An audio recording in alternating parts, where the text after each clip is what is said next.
She laughed while I cried in that pawn shop.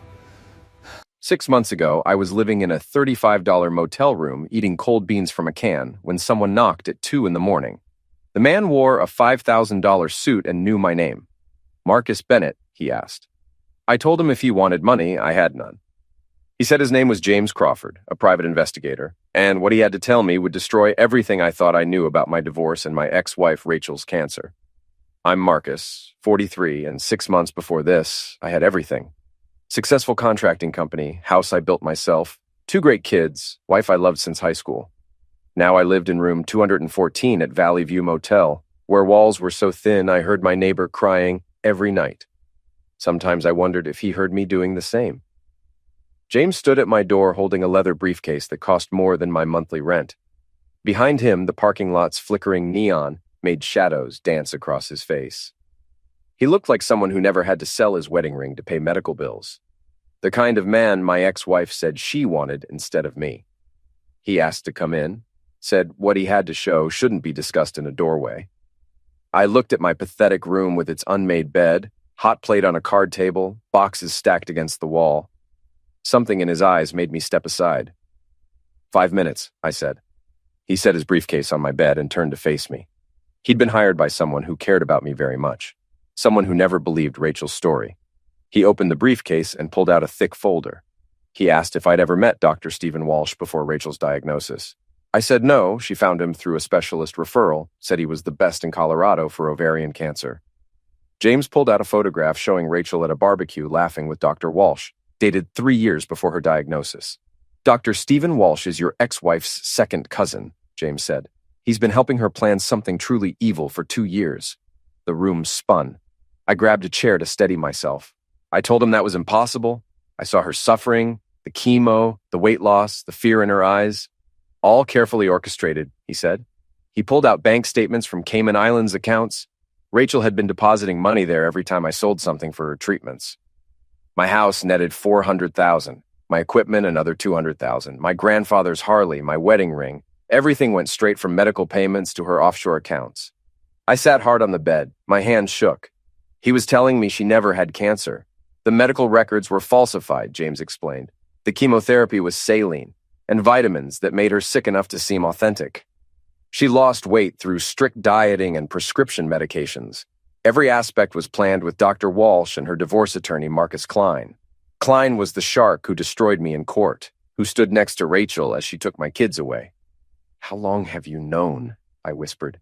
"I've been investigating 6 months, hired the day after your divorce finalized. The person who hired me suspected something when Rachel refused to let them attend medical appointments. They've been quietly gathering evidence, waiting for the right moment." "Who hired you?" I asked. James smiled for the first time. "Your father, Robert Bennett. He never believed Rachel was sick. Your father said," and I quote, "My boy would give everything for family, but I'll be damned if I let him lose everything to a lie." The tears came then, hot, angry tears I'd held back for months. My father, who I'd pushed away when he offered help, who I'd been too proud to accept money from, had been fighting for me this whole time. "Your mother Lisa helped too," James said, following Rachel when she said she was going to treatments, documenting everything. "Your brother Kyle tracked the money trails. Your whole family has been working to save you. You were never alone, even when you felt like you were." I thought about all those nights wondering if my kids, Derek and Emma, would ever forgive me for losing everything, for not being the father they deserved. I thought about Rachel's cruel laugh when she told me she wanted a real man, how she'd taken my children and poisoned them against me. And it had all been a lie. "What happens now?" I asked. "Tomorrow morning at 9, the FBI arrests Rachel and Marcus Klein on charges of fraud, conspiracy, embezzlement, and about a dozen other federal crimes. Dr. Walsh already confessed for a reduced sentence. Your children have been told the truth and are with your parents waiting for you." "Home?" I asked. "I don't have a home anymore." "Actually, you do." James pulled out a deed. "Your father bought your house through a trust the day you sold it. He's been maintaining it, keeping your workshop exactly as you left it. He said you'd need it when this was over." I stared at the deed with my address on it, the house I'd built with my own hands, where I'd raised my children, where I thought I'd grow old with Rachel. It had been waiting for me all along. Why didn't anyone tell me sooner? I asked. We needed ironclad evidence, James said. Your ex-wife was very careful, very smart. One wrong move and she would have disappeared with the money and possibly the children. We had to wait until we had everything documented, every crime proven beyond doubt. James moved toward the door, then turned back. Your father asked me to tell you something. He said you did exactly what he raised you to do. You put family first. You sacrificed everything for love. The fact that she exploited that doesn't make you weak, Marcus. It makes her evil. And evil only wins when good men stop fighting. Your fight isn't over. It's just beginning. Before everything fell apart, I had the kind of life other men envied. Not wealthy, but comfortable. Not famous, but respected. I ran Bennett Contracting in Denver, built from nothing but a pickup truck and a toolbox my grandfather left me. We specialized in custom homes where every detail mattered. The house I was proudest of was my own. I remember the morning everything was still perfect. Thursday in March, woke at 5:30 like always. Rachel still asleep beside me, dark hair spread across the pillow. 22 years of marriage, and I still felt lucky watching her breathe. She'd left a note on my nightstand, like every morning. Coffee's ready, lunch is in the fridge, love you, Vern. Downstairs, my son Derek was already at the kitchen table, 14 years old, studying his football playbook. Morning, Dad. Can you run plays with me later? After work, buddy. We'll throw the ball around until your arm gets tired. My daughter Emma came down carrying her violin case like it contained gold. At 12, she was already first chair in high school orchestra despite being the youngest member. Dad, the spring concert is next month. You'll be there, right? Wouldn't miss it for the world, sweetheart. This was our routine. Breakfast together, everyone talking over each other. Rachel packing lunches while reminding us about dentist appointments and soccer practices. I'd kiss everyone goodbye and head to work where my crew would already be loading trucks. Travis Pike, my foreman for 8 years, would hand me the day's schedule. We'd laugh about difficult clients and weather delays and build something beautiful. My father, Robert, would stop by job sites sometimes. At 71 and still built like a linebacker, he'd run Bennett Contracting before me. He'd walk through my projects, running his hand along the framing, checking corners. Good work, son. Your grandfather would be proud. Sunday dinners at my parents' house were sacred. My mother, Lisa, would cook for an army. Kyle would show up with his wife and 3 kids. We'd eat until we couldn't move. The Tuesday that changed everything started like any other. Rachel had been tired lately, complaining about stomach pain. I'd been after her to see a doctor, but she kept putting it off. Then she called me at work, crying so hard I could barely understand her. I'm at the hospital, they found something. Can you come? I left Travis in charge and drove to Denver General, breaking every speed limit. Found Rachel in the oncology ward, still in a paper gown. Mascara streaked down her cheeks. Dr. Stephen Walsh stood beside her, tall and serious in his white coat.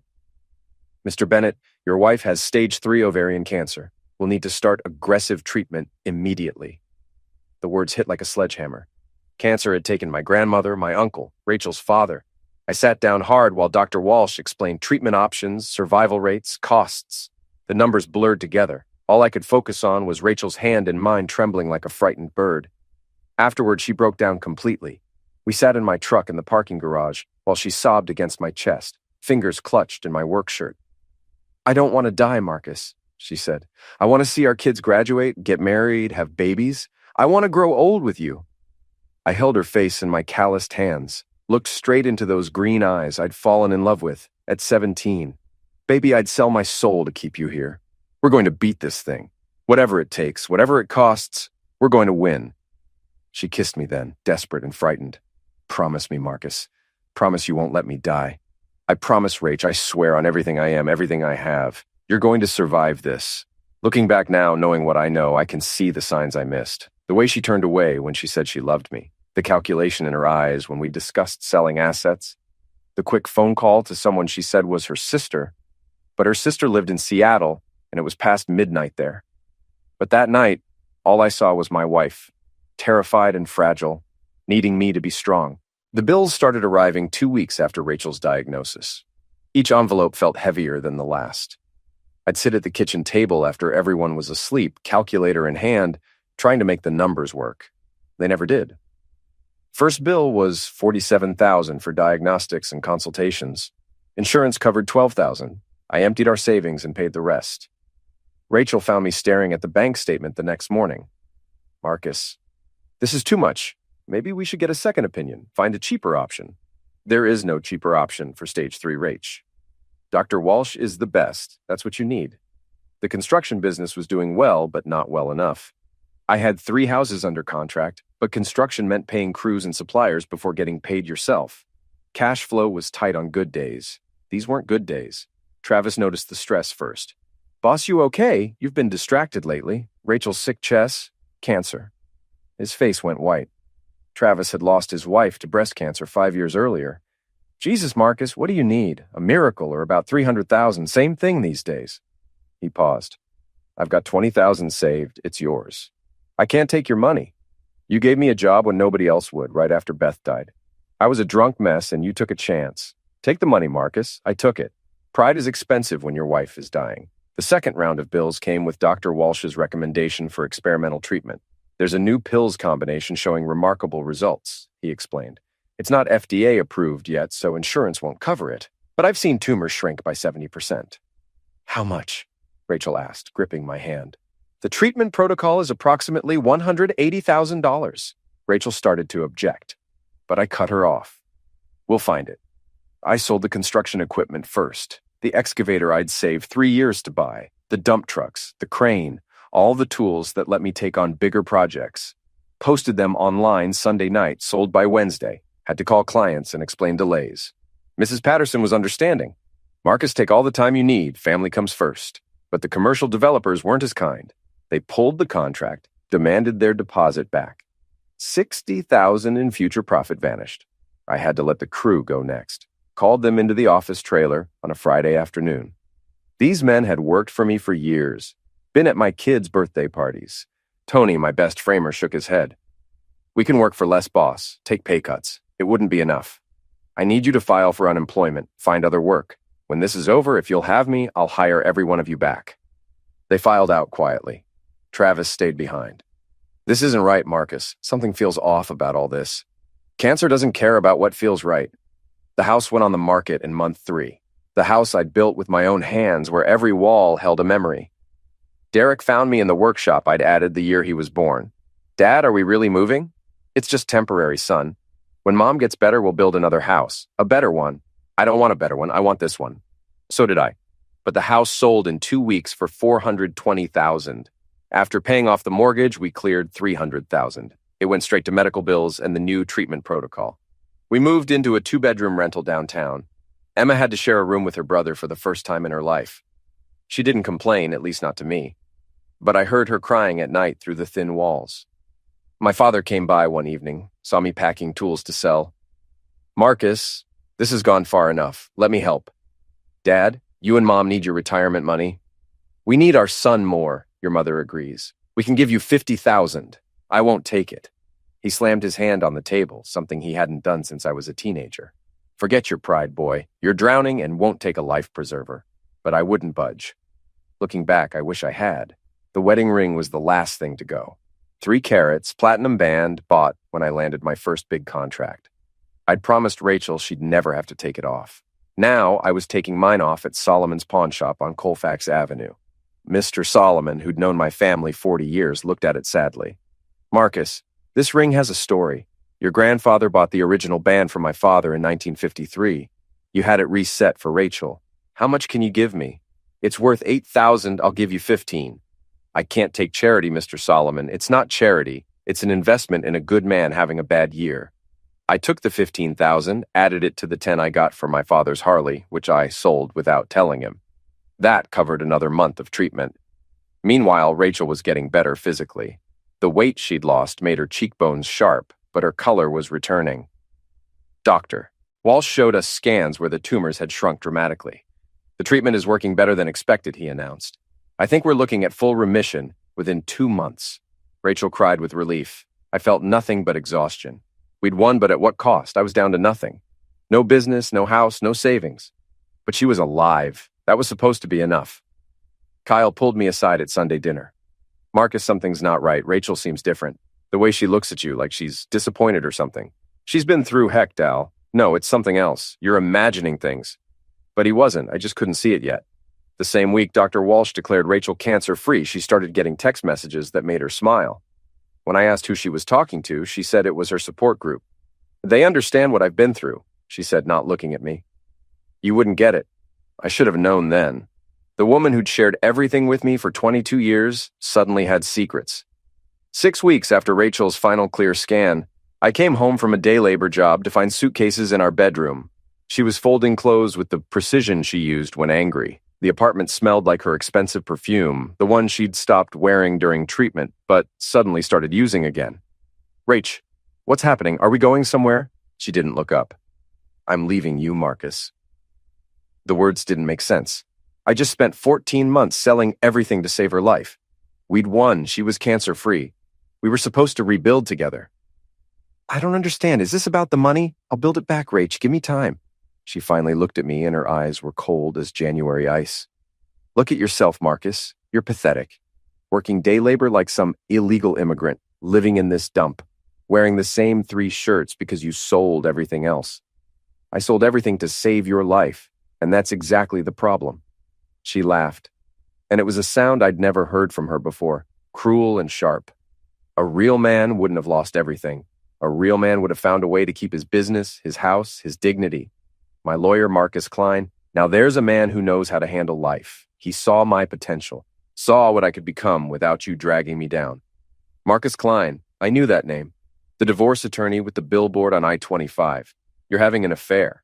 It's not an affair when the marriage is already dead, Marcus. It died the day you sold our house, maybe before. I watched you scramble and beg for money, saw you groveling to that pawn shop owner, watched you fire your crew like a coward. It was disgusting.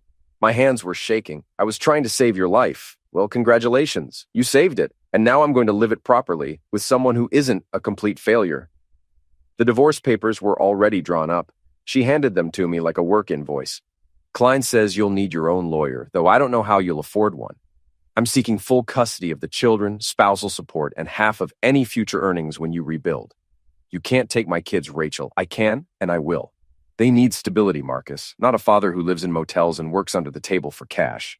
Kyle arrived within an hour. He read through the papers, his face getting redder with each page. This is insane, Marcus. She can't do this. You saved her life. Apparently, that makes me weak. Legal aid assigned me a public defender named Jennifer Davis, fresh out of law school and overwhelmed with cases. She reviewed my financial documents with zero enthusiasm. Mr. Bennett, you have no assets, no steady income, and you're living in a space that wouldn't meet custody requirements for 2 teenagers. Mrs. Bennett has already moved into a 4-bedroom house in Cherry Creek with Mr. Klein, her divorce lawyer, and now her fiancé, according to these documents. It doesn't look good. The custody hearing was 3 weeks later. I wore my only suit kept for funerals.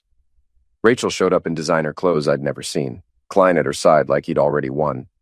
Judge Patricia Morrison presided, known for being fair but strict about children's welfare. Rachel testified first, painting me as unstable, financially irresponsible, possibly depressed. He sold our family home without truly consulting me, she told the judge, tears perfectly timed. He made reckless financial decisions that left our children without stability. When my turn came, I tried to explain. Your Honor, I sold everything to pay for Rachel's cancer treatment. The medical bills were over $300,000. And where are those medical records? Klein interrupted.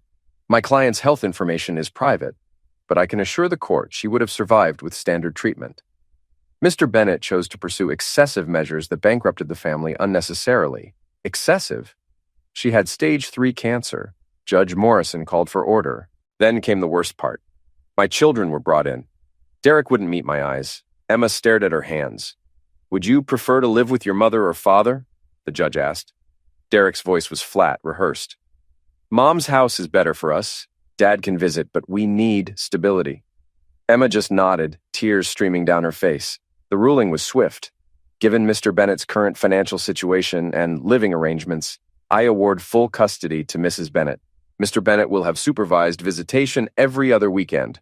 Additionally, he will pay $500 monthly in child support and 30% of any future earnings exceeding $40,000 annually for spousal support. Your Honor, I don't even have $500. Then I suggest you find employment quickly, Mr. Bennett, or face contempt charges. Outside the courthouse, Rachel walked past me with the kids. Derek tried to stop, but she pulled him along. Klein stopped beside me. You should have just let her go when you had the chance, Marcus. Some men aren't meant to play in the big leagues. I loved her. And that was your first mistake. Love is for people who can afford it. That night, I moved into Valley View Motel. $35 a night paid weekly. The owner, Mrs. Yang, had kind eyes and didn't ask questions when I paid in wrinkled cash. Room 214, she said, "It's quiet. You look like you need quiet." The room smelled like cigarettes and failure. One bed, one chair, a TV that got 3 channels. I called Kyle. "I lost everything, Dal, my kids, my wife, my entire life. You didn't lose everything, Marcus. You're still here. And as long as you're here, you can fight back." "With what?" "I have nothing left." "You have us. Me, Mom, Dad. We're not giving up on you." But sitting in that motel room, looking at the water-stained ceiling, I'd given up on myself. I'd done everything right, everything a good man was supposed to do, and it had all been for nothing. Rachel was living in a mansion with her lawyer. My kids thought I was a failure. And I was eating canned beans in a motel that rented rooms by the hour. 3 weeks passed in a blur of day labor and silence. I stopped answering my family's calls, stopped hoping things would get better. I existed, nothing more. Then came the knock at 2 in the morning that would change everything. James Crawford's revelations about Rachel's fake cancer hung in the motel room air like smoke. I stared at the documents spread across my bed. Bank statements from the Cayman Islands. Text messages between Rachel and Dr. Walsh planning appointment times when I wouldn't be able to attend. Photos of her with Klein dated 2 years ago, long before her diagnosis. "This can't be real," I said. I saw her suffer, the vomiting, the weight loss, the fear. James pulled out a medical report. Ipecac syrup induces vomiting. Phentermine causes rapid weight loss. Anxiety medications create realistic panic symptoms. Dr. Walsh prescribed all of these under the guise of managing treatment side effects. Your wife was poisoning herself just enough to seem sick while you destroyed your life to save hers. I stood too fast and the room spun. "There's more, Mr. Bennett." James handed me a transcript. This is a recorded conversation between Rachel and Klein from 3 days before she asked for the divorce. He read it aloud. Klein says, "Is Marcus suspicious?" Rachel responds, "He's too exhausted to think straight. The fool sold his wedding ring yesterday, actually cried at the pawn shop, according to Mr. Solomon." Klein laughs and says, "Perfect. File the papers Monday. By the time he figures anything out, we'll be in Bermuda with his money." The rage hit me like a physical force. I punched the wall, leaving a hole in the cheap drywall. My knuckles bled, but I didn't feel it. They laughed about it. She watched me sell my grandfather's ring and laughed about it.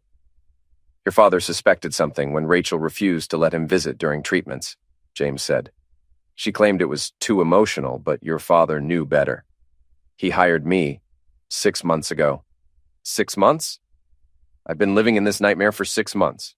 We needed ironclad evidence. Your ex-wife was very careful.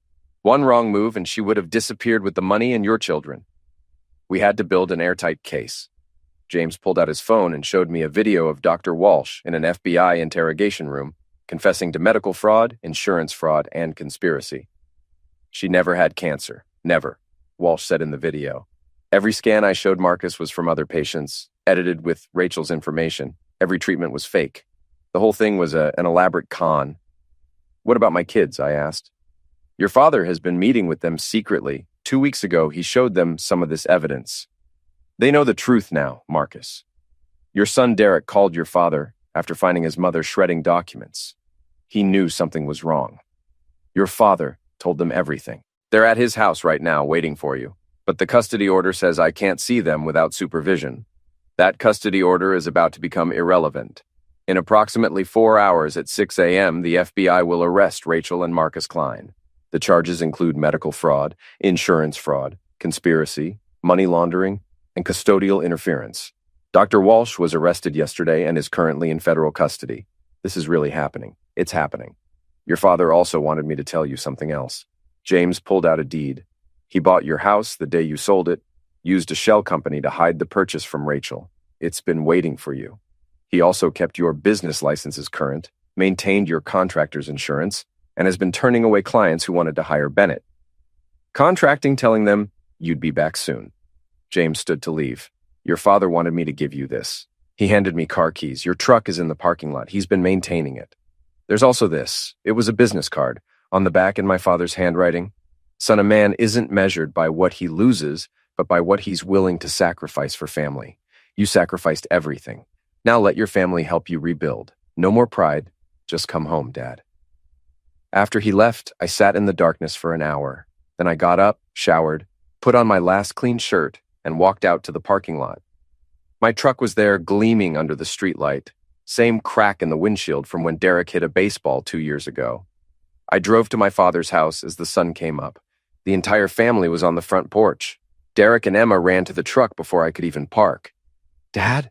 Emma sobbed against my chest. "We're so sorry. Mom made us say those things in court. She said she'd send us to military school if we didn't." Derek hugged me harder than he ever had. "I knew something was wrong, Dad. The way Mom laughed about selling the house, it wasn't right. Grandpa showed us the truth. She's evil, Dad. She's actually evil." My father stood on the porch, my mother beside him. He looked older, but satisfied. "Son," he said simply. "Dad, I don't know what to say." "Then don't say anything. Just come inside. Your mother made breakfast. Your crew is on their way over, and we have a business to rebuild. But first we eat. You look like heck." As we walked inside, my phone rang.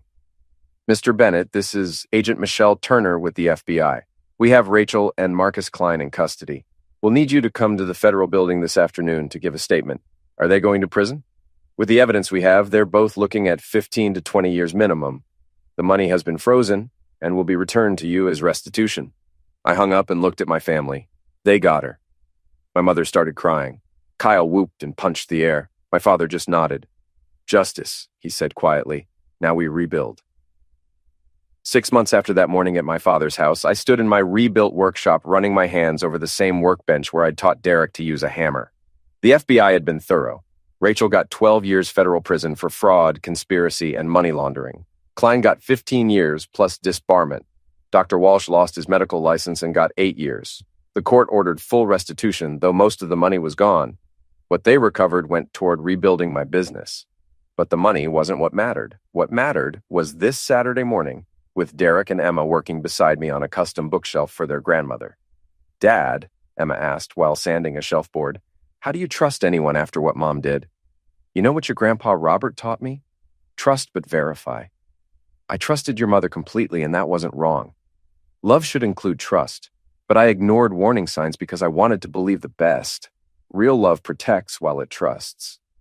"Do you hate her?" Derek asked. "No, son. Hate would mean she still has power over me. I feel sorry for her.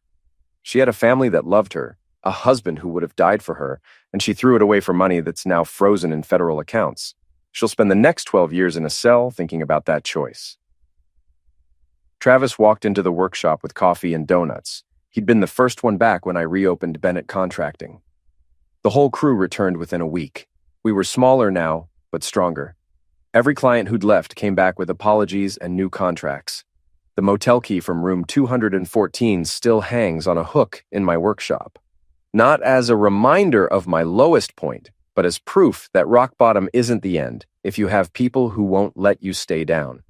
Every morning I see it when I grab my tools and remember that the worst thing that ever happened to me led to the most important lesson of my life. Real strength isn't about never falling, it's about having people who won't let you stay down. 2 weeks ago, a man called me. His wife had been diagnosed with a rare blood disease, and something felt off. James Crawford had given him my number. "Mr. Bennett, I don't know where else to turn. I've already sold my car and she's pushing me to sell the house. Can you meet me tomorrow?" I asked. "Bring every piece of medical paperwork you have." I found 3 inconsistencies in the first 5 documents. The doctor's signature varied slightly. The hospital letterhead was from a facility that had closed 2 years earlier. The medication prescribed wasn't used for the disease she claimed to have. That man's wife is now under investigation. He still has his house. "How can I ever thank you?" he asked. "You just did.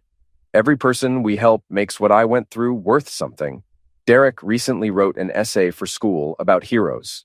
He wrote about his grandfather who fought a silent war to save his son. He wrote about me who gave everything for love, even when that love was a lie. But mostly, he wrote about how sometimes the real hero is the person who sees you at your lowest and says, "Get up, we're not done yet." Yesterday, Emma performed at her spring concert. I sat in the front row between my parents, Kyle on my other side, Travis and the crew, filling the rest of the row. When she played her solo, I thought about all the concerts Rachel would miss from her federal prison cell. But mostly, I thought about second chances. About grace we don't deserve, but sometimes get anyway. about fathers who refuse to let their sons disappear into darkness. The knock on my motel door that night didn't just reveal the truth about Rachel's deception. It revealed the truth about love, family, and the unbreakable bonds that hold us up when we can't stand on our own. I was a man who lost everything saving someone who was never sick. But in losing everything, I found what actually mattered. Not the house I built with my hands, but the home my father kept alive in his heart. Not the business I created, but the brotherhood that waited for my return. Not the marriage I thought I had, but the family that never let me go. If you're reading this, and you've been broken by someone you trusted, know this. Your story isn't over. There are people fighting for you that you might not even know about. There are hands reaching out in the darkness waiting for you to grab on. Rock bottom isn't the end. Sometimes it's just the foundation for something better. I'm Marcus Bennett. I'm a contractor, a father, a son, and a survivor of the worst betrayal imaginable. But I'm still here, still building, still trusting, but verifying too. And that knock on my motel door wasn't just someone coming to tell me the truth. It was life itself, refusing to let me give up, refusing to let Rachel's cruelty be the end of my story. It was my father's love wearing a suit and carrying evidence, reminding me that family isn't about blood or marriage certificates. It's about who shows up when you're eating cold beans in a motel room and says, "Time to come home, son, we've got work to do."